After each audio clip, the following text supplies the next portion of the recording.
girl just like super sick. She's always. I don't know. She's got a lot of things Haley, wrong. they're talking about Yeah, you. she does. Hey, Haley and offense. Libby. I said you had a lot of things wrong with you. You have a lot of things wrong with you. I don't know. She knows it. Not It's that- in a nice It's way. okay. Right. It's 4 okay. weeks ago, it was Integration by substitution. I'm going to probably have you guys do homework problems on a sheet of paper, but we're going to not do that today yet. Okay, we're just going to talk through the process of substitution. Okay, substitution, not the same as substitution and elimination. Okay, we do a process called use substitution. Okay, so here's how I introduce substitution. Ready? Integration. You know how like when you have derivatives, right? And you have the power rule. I love the power rule. Right? The power rule is x to the n, like n x to the n minus 1. That's the power rule for derivative, yeah? Antiderivative, like the power rule kind of. The power rule kind of for antiderivative is x to the n power is 1 over n plus 1. X to the n plus 1, right? Okay? But then what do you do if, like, you have something like over for derivatives, we had the product rule, and then we had the quotient rule, and we had the chain rule, Yeah, no thanks. okay? And what do we do for antiderivatives? Like, this isn't going to work if I have a product rule, right? So if I have a product, what I would do is I would FOIL it, and then do, so FOIL, and then do this stuff, right? But if you have a quotient and a chain, or sometimes even a product, what you will do is a process called substitution. So there's really kind of like only two rules for antiderivatives. It's 1 over n plus 1 x to the n plus 1, or you're going to use substitution. Now, you cannot take the antiderivative of everything. So we have like another subcategory for really ugly stuff, right? You can't take the antiderivative of everything. You should be able to, using one of these four, take the derivative of everything, right? But sometimes it will be so ugly that you cannot take the antiderivative, and when we do that, we have to do like the left and right endpoint things. And rectangles to estimate. We have to do something like that. Okay, when you can't find the antiderivative, when it's so ugly, you have to do the like rectangle method, which we're going to do again in section 5.4. So after this section, we'll do the rectangle method again and kind of fiddle around with that for a little bit. Okay, so substitution is what we're doing today. This is kind of fun because, and some of these, I kind of told them already, some of these examples are really stinking nasty. And so I might like say to hooey with that and come up with my own examples because I want you to not be confused to begin with. We'll get into some of the hard ones, but like if it's super ugly, I'm going to like make it a little bit easier for you. Okay. So use substitution. Some people really like this because they think it's funny. F of u, ha, ha, ha, ha. Get your giggles out. Okay. F of you. F of u, ha, ha, ha, ha, ha. And then there's a C. Whatever. F of u, use substitution. Okay, so what we're going to do is in substitution, I like substitution because you can kind of know whether or not you did it right. Okay, here's the process of substitution. So bear with me, and at the very end, you'll see like, oh, hey, that does come out nicely. So here we go. When you're doing substitution, what I do is I look for like kind of a chain rule thing, right? So like, do you remember in chain rule, you would have like something to some power, right? So like something to the n power, and it might have like a couple different terms in there, okay? What you're going to do is you're going to use substitution to replace some things. And usually what you are replacing is the stuff that's inside of something else, okay? So what we do is we call it u. This is use substitution, okay? And what I'm going to do is I'm going to set u equal to this junk, right? X squared plus 1. That's the stuff that's inside of my, like, inside of my function. Eli, are you watching this? You better pay attention. Here, kid. You have this paper? Okay, u substitution. We're plugging u in, and u is going to be x squared plus 1. Okay, now, this is where it gets a little bit tricky because we're taking the antiderivative. That's what we're trying to do, right? But embedded into the substitution process, we have to find the derivative. So we're actually going to be taking the derivative in the process of doing the antiderivative. Okay, bear with me. This is just a thing, okay? Now, we're going to be looking at this piece right here and taking the derivative of this. So what they will do is they'll say, what's the derivative of u? Right? It is like du dx, but they're just going to say du. Okay, the derivative of u is du. Okay? All right, and then what we have going on here is the derivative of x squared plus 1 2x is 2x, and I'm going to say dx. Okay? All right, so the derivative of u is du. The derivative of x squared plus 1 is 2x dx. Okay, now at this point, we take this pink stuff and we start to, and this stuff, both of those lines, and we start to substitute that in, okay? So I'm going to go bit by bit, starting with my integral. So starting here, I've got my integral symbol. Okay, there he is in the blue. Okay, this parenthesis junk right here, I have a parenthesis, and all of this stuff in here is going to get replaced with 2x dx. u, right? U is what x squared plus 1 is, right? So this junk right here is going to get replaced with u. So now I just have a u, and he is now to the 50th power. Right? 2x. Okay, but hold on. What is 2x dx? du. That's du. So I'm going to replace him with du. And now this is easier. I can take the antiderivative of u to the 50th power, right? 1 over 51. 1 over 51, u to the 51 power. And the du goes away because it's like you're taking the antiderivative of du, which is just the original, right? Like it's just 1, basically. Okay? Wouldn't it just be you? No. Like the okay, so the antiderivative of du will be just 1.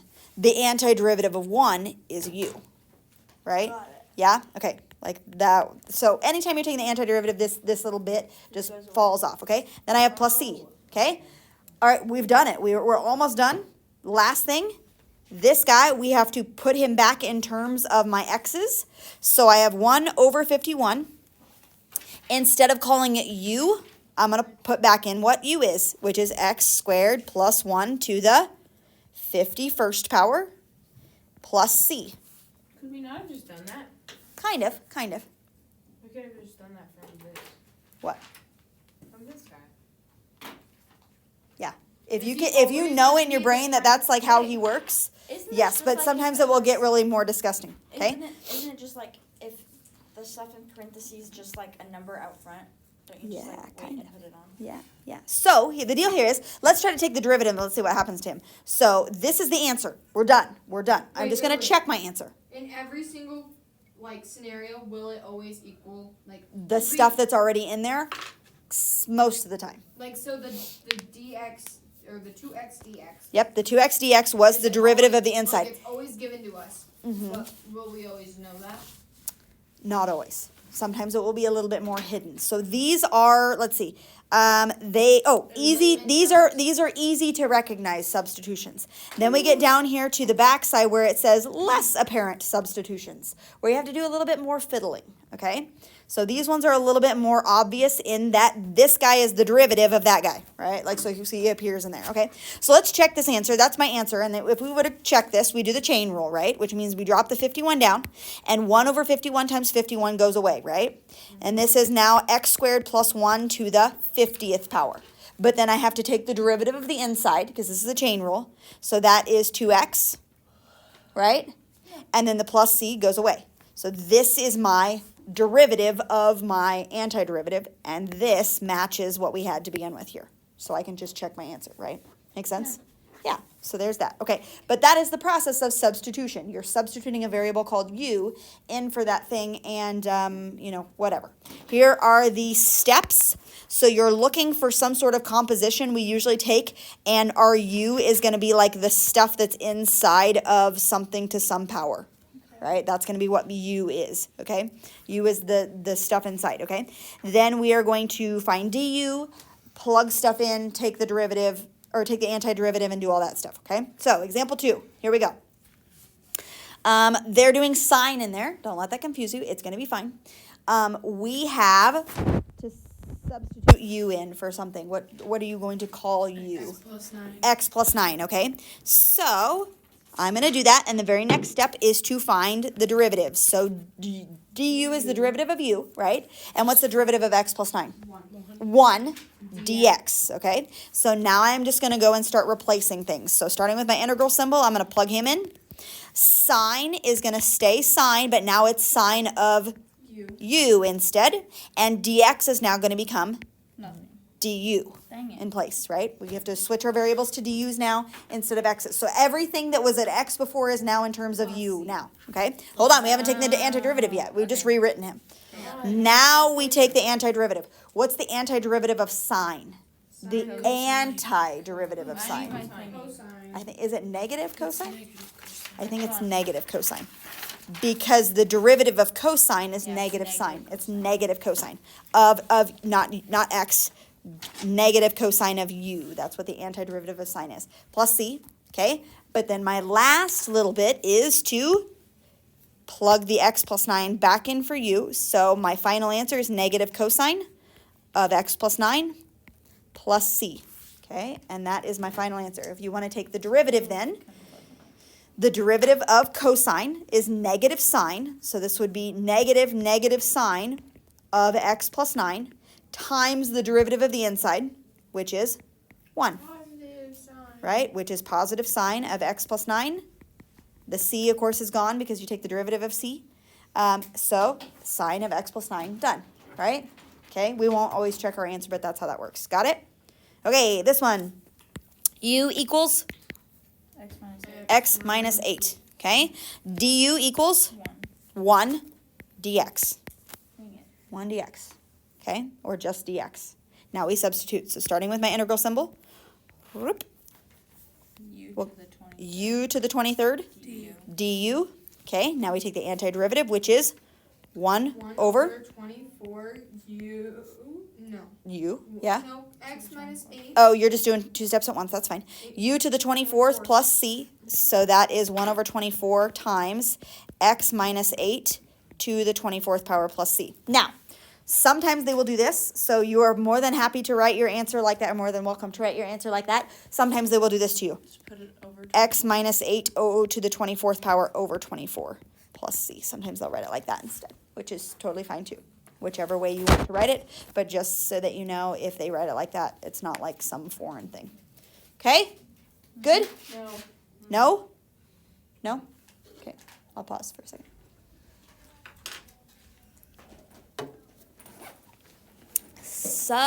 Substitution. Substitution. Now it's going to get a little bit harder because we're going to have to do some, it's not just going to like fall out nice and pretty now. Okay, we're going to have to work a little bit harder. Just a touch harder. Just a touch harder. They're gradually getting a little bit harder. So, in these next two examples, it's going to get just one more baby step harder. Okay? Because the Okay. Yeah. I'm going to move this over. Wah. U Yes. equals 5x. Mm-hmm. Okay, so I'm going to move him over. Okay, so here we go. Example 3. U equals 5x. Very good. Okay, du, or the derivative of u, is 5. dx. 5 dx. Hold on. Problem. It doesn't match. It's fine. I don't have a 5 in my thing, What do you mean? right? Because look, this dx. So the deal here is, if I go to try to substitute, so here's how I substitute, right? Yeah, okay. So here's the deal. We have our integral symbol, right? Okay, so I'm going to write my integral symbol. I've got cosine of this, so cosine gets replaced, 5x is going to get replaced by u, and dx, the problem is, I don't have a 5 dx, I only have a dx, right? So here's the deal. If we're wanting just dx, I've got to bump this 5 to this side, right? So dx will be written as, they write it as 1/5 du. See how that works? Okay? You're dividing it over. Yep, you're dividing the 5 over, so now this is 1/5 du. So rather than it just falling out nice and pretty, I have to divide that constant over, okay? Are you ready for how I'm going to substitute him in? Mm-hmm. Dx, which is what the last thing that I need to replace, dx is getting replaced with 1/5 du. Here's where I'm going to put it. Ready? 1/5. We said constants don't affect anything, right?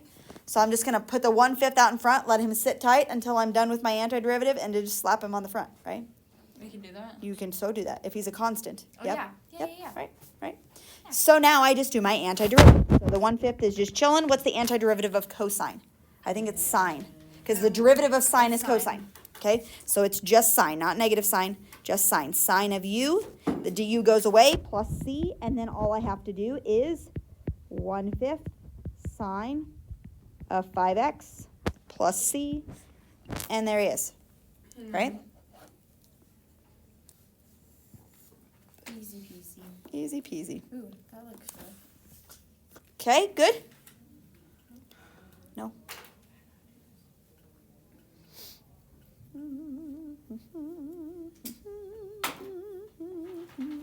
Okay, they're going to get just a little bit harder in your antiderivative this time. Okay? All right. I don't like the way that this is written. Oh. Okay, I'm hanging on. Just maybe, are we moving it up to the top? What? Are we moving it up to the top? No, not yet. Well, no, not yet. I'm going to wait. Okay, so here we go. This guy, I don't like that the dx is written there. I'm going to write him like this. 1 over 1/3 x minus 8 to the 5th power. And then I'm going to put my dx on the side. Okay, so if sometimes they'll do that and they'll just be in a pain in the butt. The dx is like off to the side, whatever. Okay, all right, now let's pick our u and du. U equals 1/3 x minus 8. 1/3 x minus 8. Okay, du equals 1/3 dx. 1/3 dx. Okay, do you have a 1/3 in your stuff? Yeah.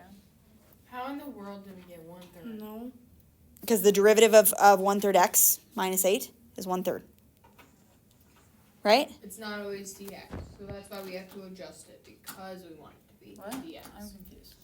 That's Josie's right? making me more confused. Okay, so they give us No, dx. no, And that's what no. we Three wants to D. be. I don't. Yes. Okay, so if we start substituting, all right, just so that you can see this, if I start substituting, my integral symbol comes straight down. This guy is 1 over u to the 5th power. True? Yep. Okay, and then the last thing that I have to replace is dx. But I have 1/3 dx. I don't have just dx. So 3D. So if I multiply him over 3 du, I've got to replace him with 3 du. in the front. Okay, of so I'm going to put the thing. 3 here, and I'm going to put the du here. You can Okay? split them up. You totally can, because it's all just multiplying. Did we do Okay, that on the last one? that's what we did right here. I just So wrote it down 1/5 wrong. came out in front, and the du came in here. Got it. Right? The du's got to go behind the integral. Okay? So here I have this. Now I have to take the antiderivative of this thing, but I'm going to move him to the top first. So this is 3 integral u to the minus 5 du, and now I take my antiderivative. Okay? I just moved him to the top. You see? Okay, so the 3 is just chilling. Stop making me. Oh, 1 negative over one. n plus 1. What's negative 5 plus 1? -4. Negative 4 u to the negative 4th power and plus c, right? Okay, so let's fix this guy. Yep, let's fix him. 1/4 So this is negative 3/4, to the 4th. 3, and I'm going to say over 4 u to the 4th. Can I do that? Negative 3/4. Okay, I wrote that Yep, wrong. yep. So negative 3 over 4 u to the 4th power plus c. U's on the bottom, yeah. Yep. And last thing. Now we got to plug it in. Josie just likes to plug it in. 1/3 x minus 8. I'm just doing one piece at a time. I see that. Some of us are And if slow. you want to skip steps, that's fine. No, it's probably You best totally not can to do- skip, because if you skip, then you missed. Okay, good. Beautiful. Love it. Okay? That was a lot. Wonderful. Let's do. Wonderful. Not that. Yeah, let's not do 6, or let's not do 8, and let's not do 10, and let's not do 9. Well, The I'm other gonna ones start are- with number 5. So 11 start doesn't with look number as bad as Number 5. Number 5 is the same thing. D. Yep. Yeah. We have to do it. What? Oh, it's the exact same No, problem? no, it's not the same problem. Well, I wasn't. Um, I get what you're saying. actually, I need to look at the book for example 5. How do they have you do that? Because his du will be 6x. Right? Yeah. Yeah, problem. Why is that any different than the rest of the thingies? Oh, because wouldn't it just be Unless, like is that a special trig function thing? 1 Or like, plus... is that like a 1 over 1 plus blah blah blah? there's a 1 over 1 plus x squared. Is that what you're saying? If you divide the 3 out? Which example Oh, is I this? see why it's wrong because in all the other ones we only had dx. We never had an x added onto it. Is that what you mean? Is that why that's a problem? Is because there's an x, not just a dx?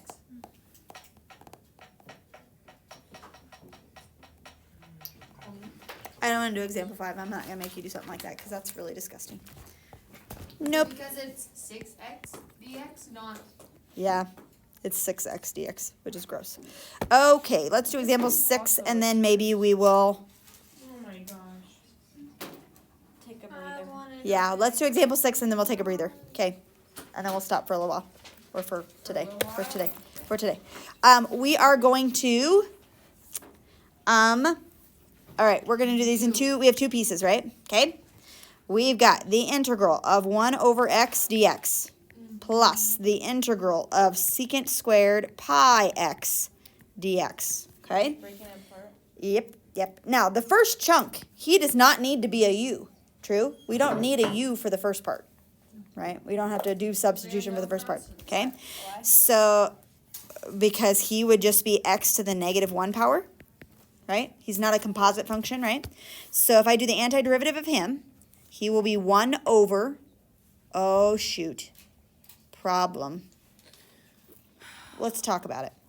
Negative 1 plus 1, right? 0. You can't. X to the negative 1 plus 1. This is 1 over 0, x to the 0 power. What the heck? X to the 0 power is just a 1. No, it's But 1 over undefined. 0 equals nothing. It's undefined. What is the antiderivative of 1 over x? X over 1. He's ln of x. And this is why, because you get to a dead end for his derivative the normal way. His derivative is actually ln of, or antiderivative is ln of x, right? The derivative of ln of x is 1 over x, right? Yeah. Yeah, that's why. Is because if you do him the normal 1 over n plus 1 x to the n plus 1, you end up with undefined because he's actually a log and not one of the ones that you should do the 1 over n plus 1 way, right? Okay, so that's what he is, ln of x plus. All right, let's tackle this guy. This one, we are going to need to have a u because what is u going to be? Secant squared x or pi x. Pi x, because pi x is what's stuck inside of the secant squared, Yeah. right? Okay, Correct. so u is pi x, du is 1 is pi x. No, pi. pi dx, right? Because pi is a constant, okay?